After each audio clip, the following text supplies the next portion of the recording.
beriman, ada yang tidak. Yang beriman Allah posisikan sebagai orang yang beriman. Yang tidak beriman Allah masih memberikan kesempatan untuk menjelaskan kepada mereka yang belum beriman kepada hari kiamat. Ini loh contohnya, ini loh buktinya kalau kiamat itu datang.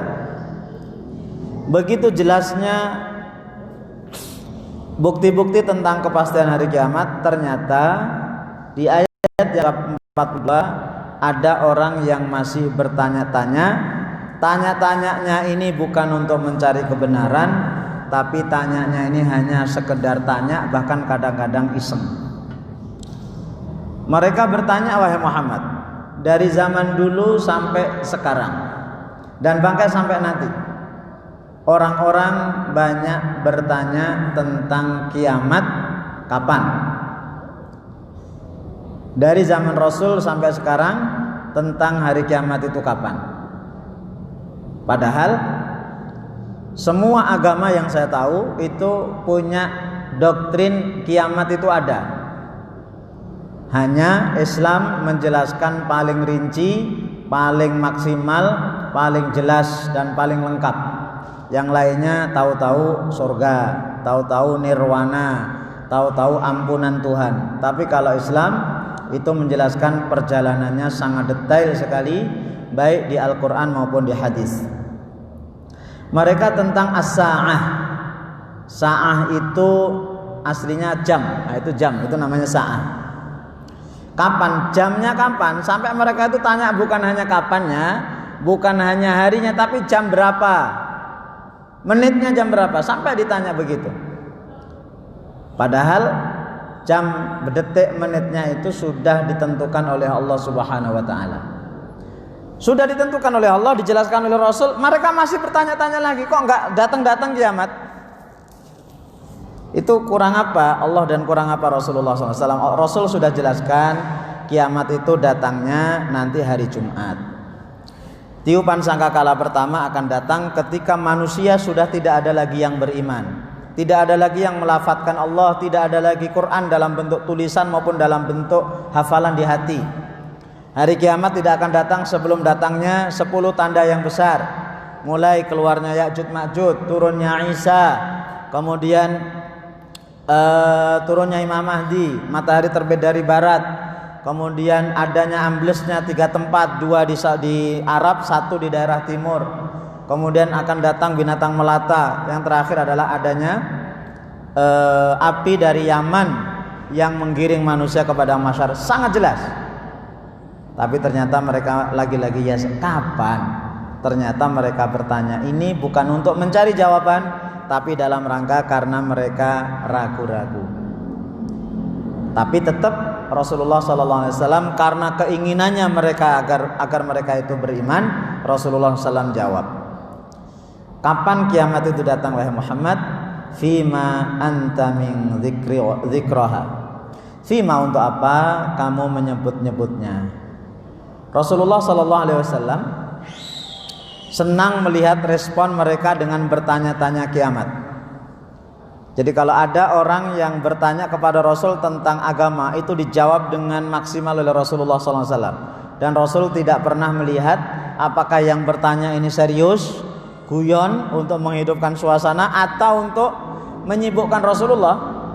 Karena banyak orang-orang kafir Quraisy khususnya waktu di Mekah, mereka ingin diajar oleh Rasul tapi hanya untuk menyibukkan Rasul. Maka mereka ketika mau bikin semacam halakoh pengajian itu maunya apa? Halakohnya kelas khusus yang kaya-kaya. Yang miskin gak boleh masuk. Nanti turunlah surat Al-Kahfi, turunlah surat Al-An'am. Pokoknya kami maunya yang kelas VIP, yang kalau PNS itu sudah golongannya 4A ke atas. Ini yang kroco-kroco, yang 21 nggak boleh ikut, contohnya begitu. Tapi ternyata kata Allah, wasbir nafsaka ma'al ladzina yad'una rabbahum bil ghadati wal 'ashyi yuriduna wajh. Sabarlah kamu wahai Muhammad dengan orang-orang yang miskin itu. Maka Rasulullah ketika ditanya mereka, Rasulullah jawab. Nah, ayat ini menjelaskan bahwa kapan pastinya kiamat itu milik Allah. Kamu wahai Muhammad, walaupun kamu adalah kekasihku, kamu adalah utusanku, kamu adalah manusia terbaik tidak punya ilmu secara pasti waktunya kapan. Belum pernah hadis manapun Rasulullah menyebutkan kiamat itu tanggal berapa, tahun berapa. Yang ada hanya secara umum. 1, hari Jumat. 2, waktunya antara subuh sampai terbit matahari. Jadi nanti subuh, waktunya subuh, terbit waktu azan subuh sampai terbit matahari, itulah terjadi kiamat pertama atau tiupan sangkakala yang pertama. Yang manusia kemudian nanti akan meninggal dunia semuanya. Maka kenapa kita itu kalau subuh Pak bangun-bangun? Itu loh, biar selamat dari huru hara itu. Nah, kemudian ada tanda-tanda yang menyertai terlebih dahulu, ada kurang lebih 121 tanda kecil. Sebagian besar sudah terjadi, masih ada beberapa yang belum. Setelah itu nanti disusul 10 tanda kiamat besar yang saya sebutkan tadi. Barulah nanti tinggal orang-orang kafir saja. Kemudian disitulah terjadi kiamat. Secara umum dan seluruh hadis Rasulullah SAW tentang tanda kiamat itu sebagian besar sudah terjadi. Itu berarti apa? Rasulullah itu nggak bohong. Ya, Rasulullah SAW nggak bohong. Kata beliau, apalagi kata beliau begini, ana wasa'atu kahata ini. Saya dan hari kiamat itu seperti ini. Loh, Rasulullah itu diutus oleh Allah sebagai Rasul itu sudah lama. Kok sampai sekarang itu kok nggak datang-datang kiamat? Ingat rumus waktu. Nah, dia hafal Pak rumus waktu. Apa rumus waktu itu Bapak Ibu? Yang lewat semakin jauh, yang belum datang pasti dekat. Itu rumus waktu. Masa akan datang itu dekat, masa lalu itu jauh. Itu rumus waktu Pak. 1000 tahun yang akan datang Pak, itu dekat Pak. Masih 1000, iya. 1000 tahun, habis itu berkurang 999, kurang. Tahu-tahu tinggal setahun. Masa lalu walaupun tadi maghrib itu semakin jauh. Ya tadi maghrib kan jadinya tadi, kemudian tadinya kemarin, jadinya lusa, jadinya sepekan yang lalu. Maka masa yang akan datang walaupun ratusan tahun itu dekat. Maka kata Allah, iqtarabatis sa'atu wa ansyaqqal qamar. Kiamat sudah dekat. Ila rabbika muntahaha. Ila kepada Rabbika Tuhanmu wahai Muhammad yang telah menciptakan kamu, muntahaha kesudahannya. Ketentuan waktunya kapan itu adalah Allah yang tahu. Ilmu tentang kiamat hanya milik Allah semata. Dia sendiri yang mengetahui dan menetapkan secara pasti kapan hari kiamat akan terjadi. Dan jika kamu tahu wahai Muhammad tentang kiamat, itu hanya sekelumit dan itu pun aku yang memberitahu. Ya, dan ketika Rasulullah SAW menjelaskan tentang tanda-tanda kiamat, semuanya bimbingan dari Allah. Kenapa? Wa ma yantiqu 'anil hawa. Rasulullah itu tidak berbicara dari hawa nafsunya. Ketika Rasul mengatakan tanda kematian itu matinya saya sudah terjadi. Ketika Rasul mengatakan tanda kiamat itu habisnya para sahabat sudah ada. Kata beliau akan terjadi penyakit kematian massal sudah terjadi di zaman Umar bin Khattab. Itu ketika ada taun itu lebih parah daripada corona. Di Syam itu 25.000 meninggal dalam waktu yang tidak lama. Kemudian nanti ditaklukkannya Baitul Maqdis di zaman Umar bin Khattab. Baitul Maqdis sudah takluk. Kemudian ketika Rasul mengatakan nanti banyak masjid yang dibangun bermegah-megahan tapi isinya sedikit. Banyak masjid-masjid bagus tapi yang sholat sedikit. Atau orang pergi ke masjid bukan untuk beribadah tapi hanya untuk ziarah. Ya, saya menyaksikan sendiri waktu ke Kubah Mas ya, yang di Sawangan Depok itu Kubah Mas namanya ya. Itu yang foto-foto di luar itu Pak, masya Allah banyak betul. Yang sholat Pak dikit. Ya jadi masjid hanya untuk pelesiran aja, hanya untuk pelesiran. Kemudian ilmu waris diabaikan, wanita lebih banyak daripada laki-laki dan seterusnya. Ada kurang lebih 121. Semuanya itu adalah bimbingan Allah Subhanahu wa taala. Innama anta munziru man yakhshaha. Wahai Muhammad, innama sesungguhnya anta kamu itu wahai Muhammad munzir, tugasnya hanya memberi peringatan man kepada orang yang yakhshaha, yang takut kepada hari kiamat. Sekalipun Rasul itu adalah orang yang paling mulia, orang yang paling baik, tapi untuk urusan waktu tetnya kapan beliau tidak tahu sama sekali. Karena itu bukan urusan Rasul. Dan Rasul ketika tahu tentang tanda-tanda kiamat itu dalam rangka untuk meyakinkan dan dalam rangka untuk memastikan kiamat itu pasti ada. Nah, tugas beliau apa? Tugas beliau itu adalah mungzir. Mungzir itu dari kata-kata angzara yang berarti menakut-nakuti, memberikan peringatan. Ya, tugas utama Rasul adalah memberikan peringatan. Nah, kalau peringatan sudah, nanti baru memberikan kabar gembira. Ya, maka Rasul tugasnya dua, mubasyirun wa nadhir, memberi kabar gembira dan memberi peringatan. Kalau di sini, kenapa memberi peringatan konteksnya? Karena ayat ini lebih banyak untuk orang yang tidak beriman. Yang tadi itu, yang kerjaannya cuma tanya-tanya tadi itu. Kerjaannya cuma tanya-tanya kapan kiamat, tapi cuma tanya doang. Ya. Maka Bapak Ibu perhatikan, hampir nggak ada para sahabat itu yang tanya kiamat datang, itu hampir nggak ada. Yang ada itu seorang badui yang datang kepada Rasul dan bertanya, wahai Muhammad, wahai Rasul, kapan kiamat datang? Rasulullah tidak jawab. Rasulullah balik bertanya, madza a'datta laha, kamu sudah nyiapin apa? Kata beliau, saya tidak menyiapkan apa-apa, hanya saja saya cinta Allah dan Rasulnya. Kata beliau, anta ma'aman ahbabta, kamu bersama orang yang kamu cintai. Ya, kamu bersama orang yang kamu cintai.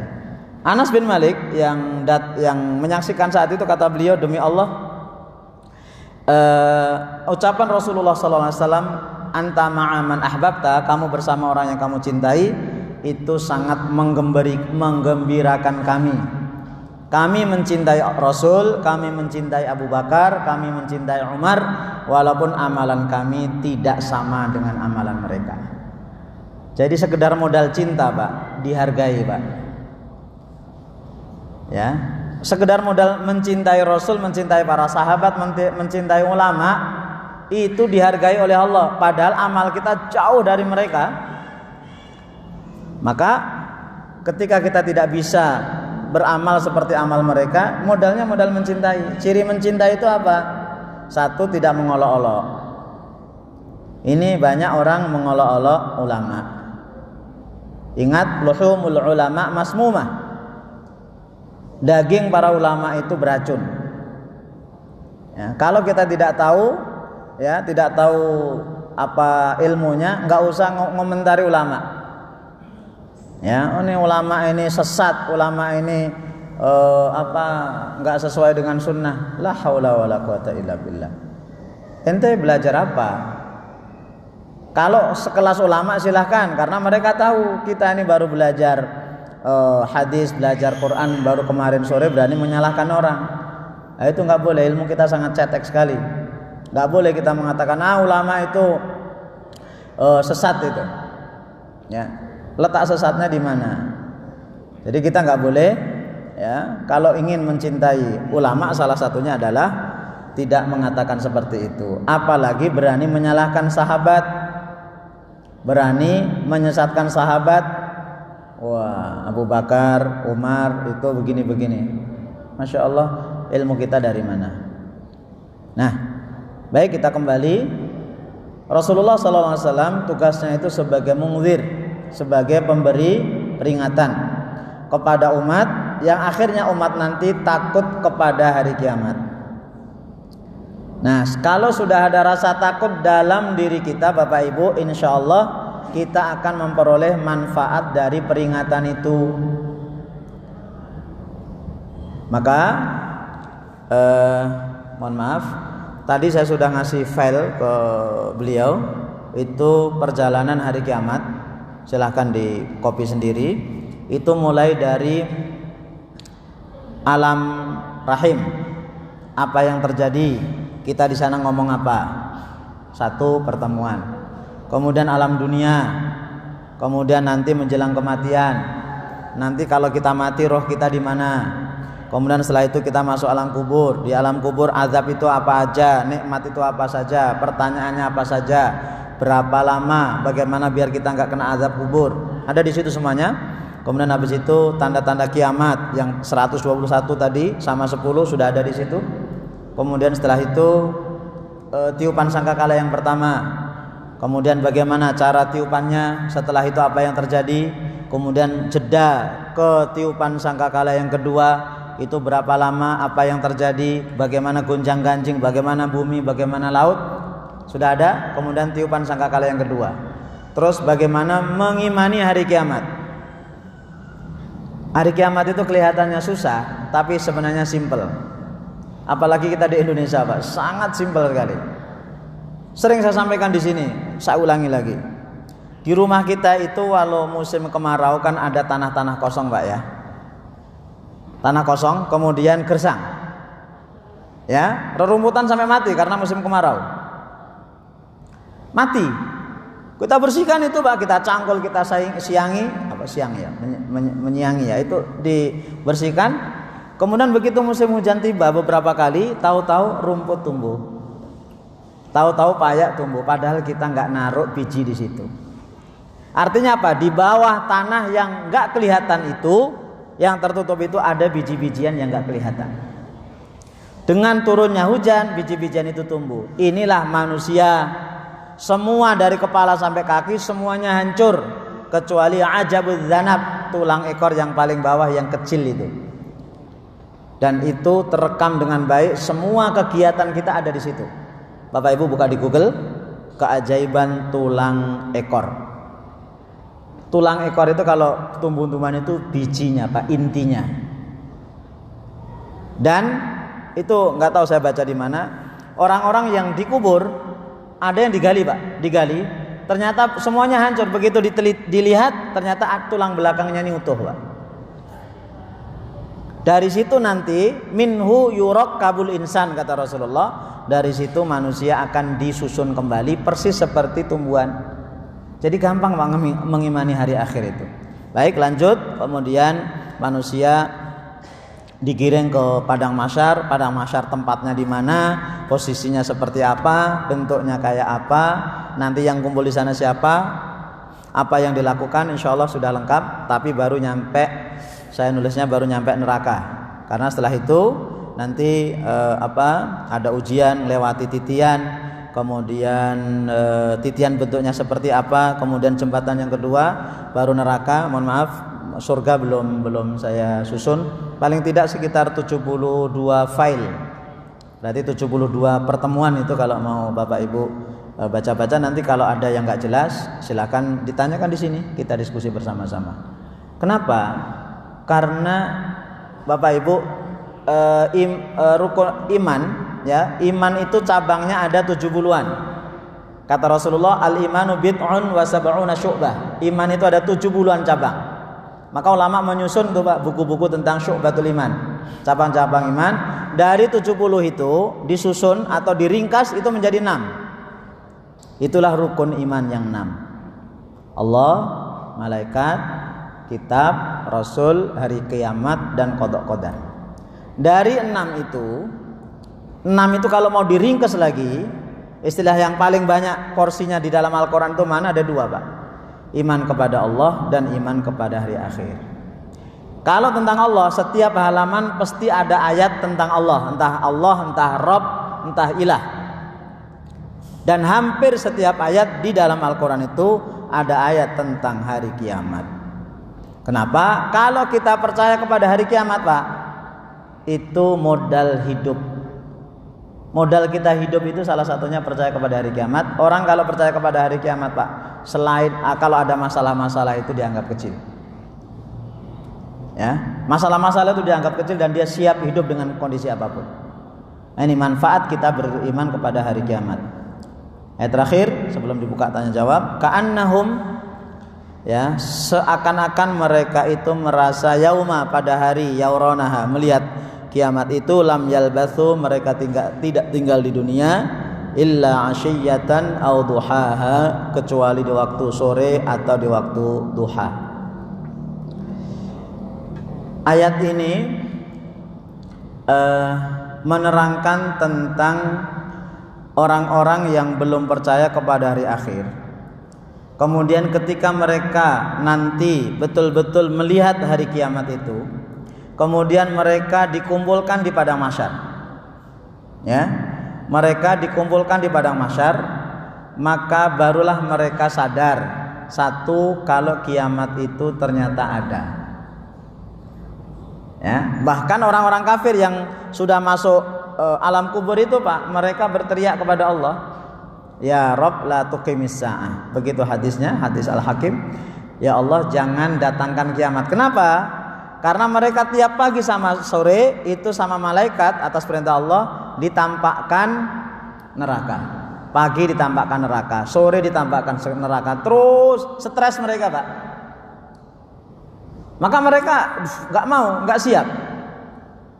Contoh bapak-bapak misalnya PNS, semuanya ini PNS. Kemudian saya bilang, nanti per 1 September dari semua ini hanya 2 orang yang tetap jadi PNS, lainnya saya copot. Semuanya pasti, Pak, khawatirnya luar biasa. Akhirnya apa? Jangan ya Allah, jangan ada bulan September, jangan bulan September. Kenapa khawatir? Nah, orang-orang yang berada di alam kubur itu khawatir. Pagi tampakkan ini lo neraka kamu, ini lo makanan kamu, ini lo minuman kamu. Sore juga begitu, stres mereka, Pak. Nah, akhirnya mereka mau nggak mau sampai nanti di padang mahsyar. Maka begitu mereka di padang mahsyar, satu, mereka yakin kalau hari kiamat itu ada. Yang kedua, mereka baru ngerasa kalau hidup di dunia itu hanya sebentar. Kapan mereka hanya merasa, baru sadar kalau di dunia itu hanya asyiyah, waktu sore, yaitu sejak matahari tergelincir pada zuhur, kurang lebih sekarang jam 12:30 sampai menjelang maghrib jam 6. Berarti taruhlah 1, 2, 3, 4, 5, 6 jam aja. Au duhaha, atau waktu duha. Waktu duha itu waktu matahari setelah terbit ditambah 15 menit. Taruhlah jam 7, 8, 9, 10, 11, 12, 5 jam. Hanya sekitar 5-6 jam mereka merasa di dunia. Kenapa? Di padang mahsyar itu ternyata berdirinya kita itu kana miqdaruhu khamsina alfasanah. Baru di padang mahsyar kita itu sehari, kalau diukur dunia itu kurang lebih 50.000 tahun. Baru orang-orang kafir itu menyesal sesesal-sesalnya. Mereka menikmati kehidupan dunia, dihabiskan kenikmatan itu, ternyata itu hanya 5 atau 6 jam. Maka ayat ini, Bapak Ibu yang dirahmati oleh Allah, orang kafir akan merasakan bahwa mereka tidak tinggal di dunia atau di dalam kubur, melainkan sebentar saja, yaitu sepanjang waktu sore dari tergelincirnya matahari hingga terbenam, atau waktu pagi antara terbit matahari hingga tergelincirnya matahari, 5-6 jam. Nah, kita yang hidup ini kayaknya kok lama betul. Apalagi mohon maaf, kita banyak masalah. Itu kayaknya tuh bebannya luar biasa. Padahal masalah itu pasti akan berlalu. Cuma kadang-kadang kita ini kurang sabar. Maka apa kata Umar bin Khattab? Umar bin Khattab mengatakan, kalau bukan karena kami beriman kepada hari akhir, kami para sahabat tidak akan seperti ini. Umar yang mengatakan begitu. Kalau bukan karena iman kepada hari akhir, kami tidak akan menjadi para sahabat seperti ini. Artinya apa? Iman kepada hari akhir itu membentuk kepribadian. Makanya kalau ada motivasi-motivasi atau para motivator itu selalu mengatakan, mulailah dari apa bahasanya, Pak? Dari capaian terakhir. Ya. Mulailah dari akhir kita itu apa? Baru kita mulai. Jadi kita tentukan visi misi kita apa? Visi misi kita itu ya Maliki Yaumiddin itu, Pak. Visi misi kita itu ya hari akhir. Barulah kita memulai menapaki satu demi satu. Maka sebenarnya agama kita itu agama yang punya visi misi paling jauh. Kalau orang-orang itu visi misi tahun 2020, tahun 2025, tahun 2050, 25 tahun lagi kita akan menjadi negara maju misalnya. Oh, kalau Islam enggak, Pak?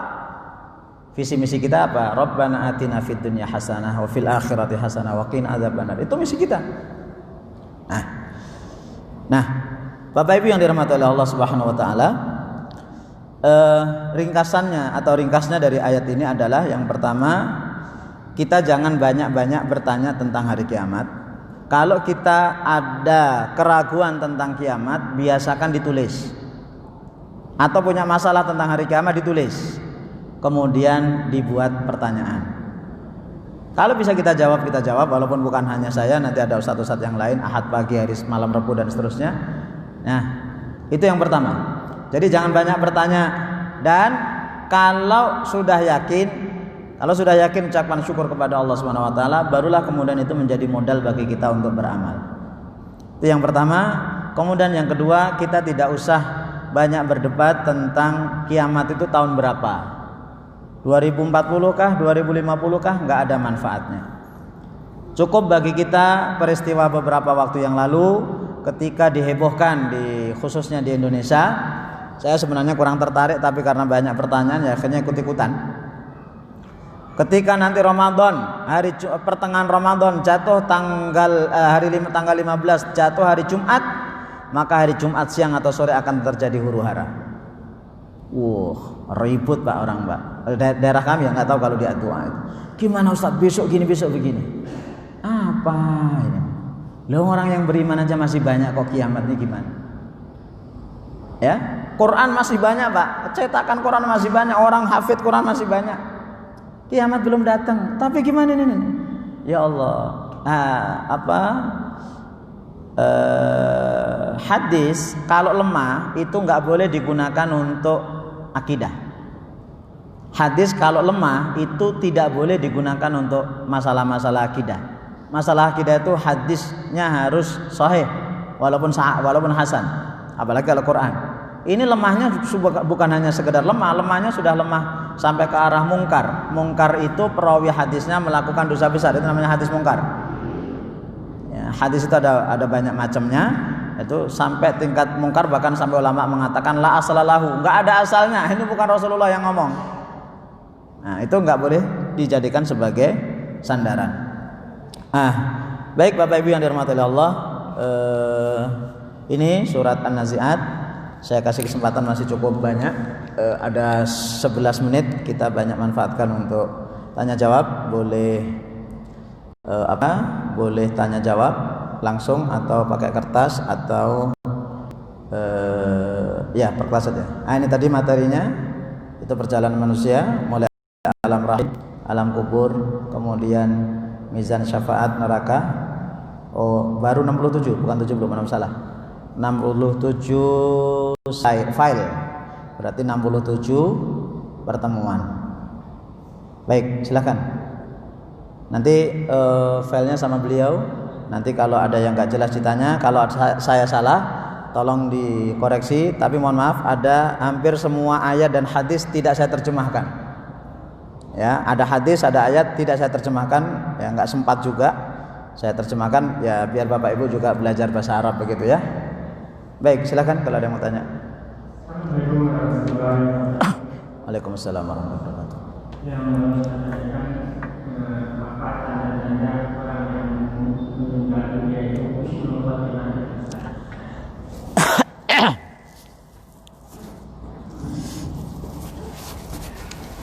Apa tanda-tanda orang meninggal itu dalam keadaan husnul khatimah?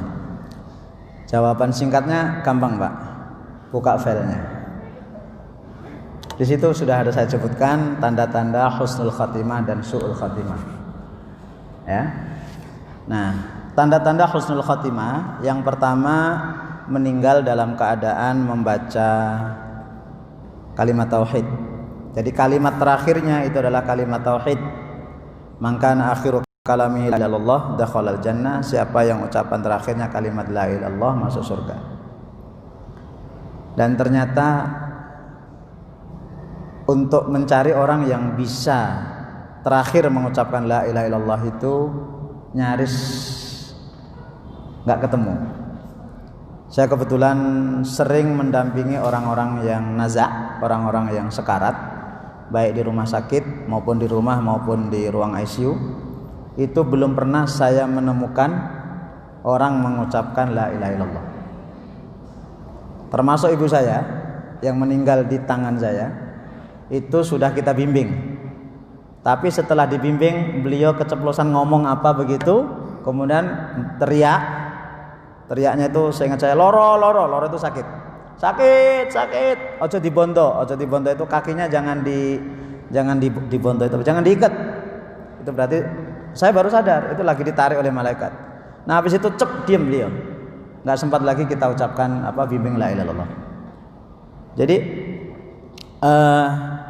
itu sangat susah. Nah kemudian saya dapat tausiah dari Ustadz Syuhada Bahri. Beliau mantan ketua umum Dewan Dakwah. Itu beliau punya murid di Yogyakarta, ada rumah sakit kalau nggak salah Sarjito ya. Itu ada pembimbing yang kerjaannya itu salah satunya menalkin orang yang meninggal. Itu ternyata dari sekian pasien yang meninggal itu hanya 2% yang bisa mengucapkan la ilaha illallah. Dan setelah dilihat siapakah 2% itu, ternyata mereka yang memang hidupnya itu untuk la ilaha illallah. Itu satu. Ya, satu. Kemudian yang kedua, orang yang meninggal dalam keadaan beramal soleh. Ya, dalam keadaan beramal soleh. Lagi sholat meninggal, lagi puasa meninggal, lagi tilawah Quran meninggal. Kemudian yang ketiga, orang yang meninggal pada malam Jumat. Ini harus muslim ya. Muslim, walaupun orang kafir meninggalnya malam Jumat sama aja. Ya, kata Rasulullah SAW, siapa yang meninggal pada malam Jumat atau hari Jumat, illa wa waqahu adzabal qabr, melainkan Allah pasti akan dipelihara dari azab kubur. Kemudian yang berikutnya meninggal dalam keadaan ihram itu umrah atau haji.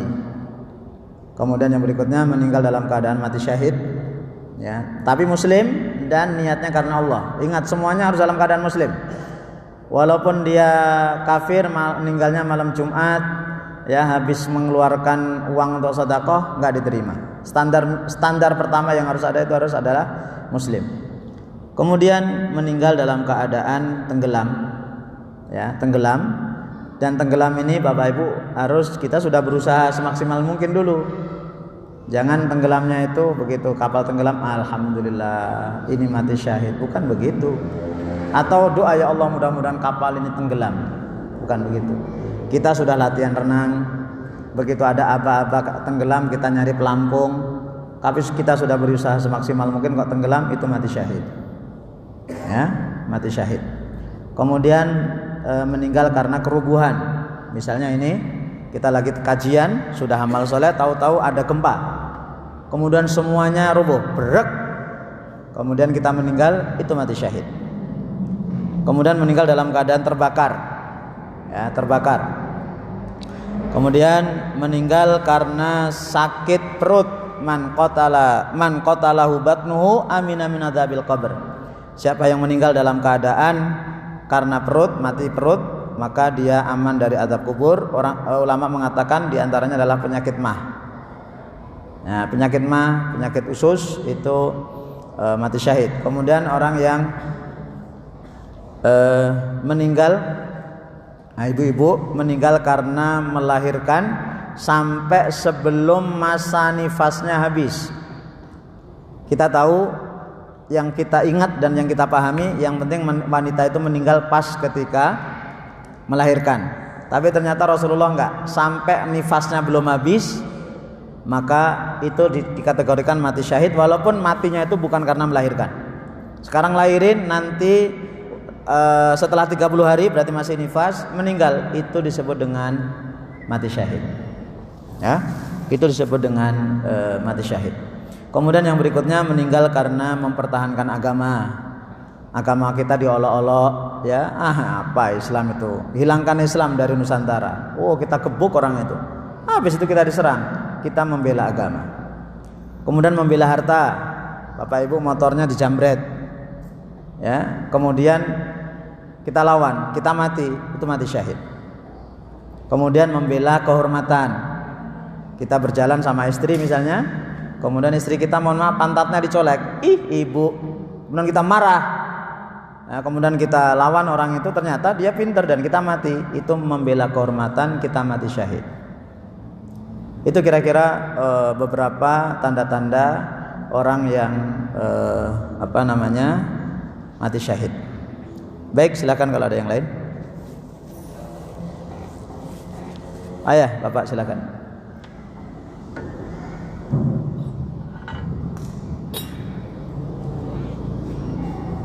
Assalamualaikum warahmatullahi wabarakatuh. Waalaikumsalam. Saya berusaha mengenai kehidupan kematian yang jelas dan riwayatnya dikatakan kita sudah mati di semua hujan naskah dari tulang rusuk dari tulang ekor. Ya. Gimana yang meninggalnya kalau kayak orang Buddha yang Muslim itu mati bakal terus harus mahal atau gimana? Baik. Itu sudah dijawab. Pertama oleh Allah Subhanahu wa taala. Kemudian yang kedua oleh Rasulullah sallallahu alaihi wasallam. Kemudian diringkas oleh ulama. Bagaimana orang yang meninggal, satu dimakan serigala, dimakan binatang buas. Yang kedua, orang yang meninggal karena dibakar. Jawaban singkatnya apa? Ada di file itu, Pak. Jawaban singkatnya ada di flash disk. Sudah saya tulis semuanya, Pak. Itu jawaban singkatnya.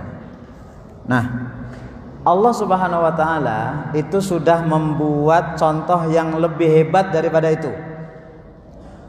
Sehingga apa? Dengan contoh yang hebat ini, ya, dengan contoh yang hebat ini akan menghilangkan keraguan itu. Satu, di zaman Nabi Ibrahim, Nabi Ibrahim itu sudah yakin dengan kekuasaan Allah, tapi ingin lebih yakin lagi. Maka Nabi Ibrahim disuruh oleh Allah untuk memotong-motong at-thair. At-thair itu burung, dipotong-potong. Nah, dipotong-potong. Misalnya begini. Nah, burungnya jadi ini. Yang satu taruh di gunung A, yang satu taruh gunung B, yang taruh satu gunung C, yang satu gunung D. Fasurhunna ilaika thumma du'uhunna ya'tinaka sa'ya. Nah, dah. Tebarkan kemudian ud'uhunna, panggil.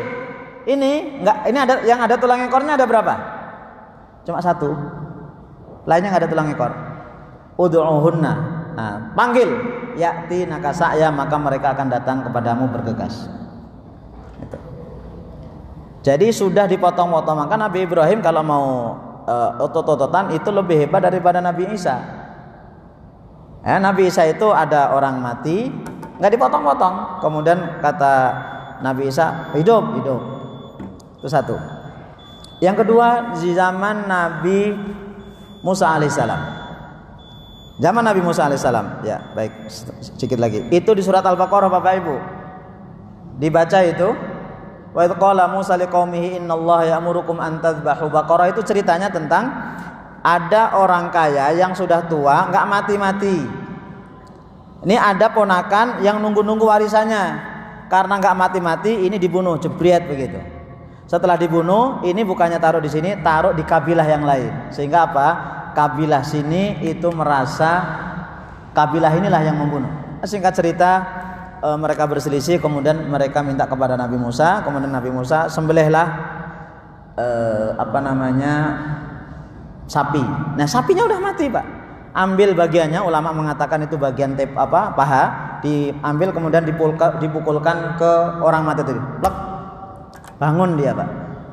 Padahal itu lehernya lewat paha sapi. Siapa yang bunuh kamu? Ponakan saya. Nah, habis itu mati. Dan contoh-contoh yang lain di zaman Yusha bin Nun ada, nanti zaman Nabi Isa alaihissalam ada gitu ya. Baik, ini Bapak, mudah-mudahan bermanfaat. Mohon maaf agak buru-buru. Subhanakallahumma hamdika asyhadu an la ilaha illa anta astaghfiruka wa atubu ilaik. Assalamualaikum warahmatullahi wabarakatuh.